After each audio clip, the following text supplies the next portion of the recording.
El futur rei Sanç, a una edat temprana, com són els 8 anys, va ser empresonat amb tots els seus germans, separat dels seus pares. Va ser una experiència verdaderament traumàtica per ell. La veritable fortalesa del monarca va residir en la seva habilitat per governar amb prudència.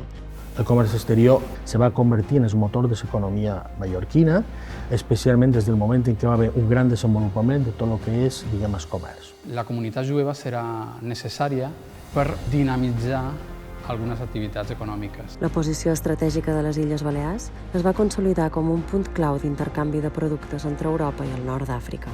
Se calcula que, com a mínim, entre el 20 o el 25% de la població de Mallorca estava constituïda per esclaus procedents de fora de l'illa. Se'ns va transformar Mallorca en un centre de poder i de cultura. El castell reial de la ciutat de Mallorca, també el castell de Bellver, els palaus rurals, els territoris continentals.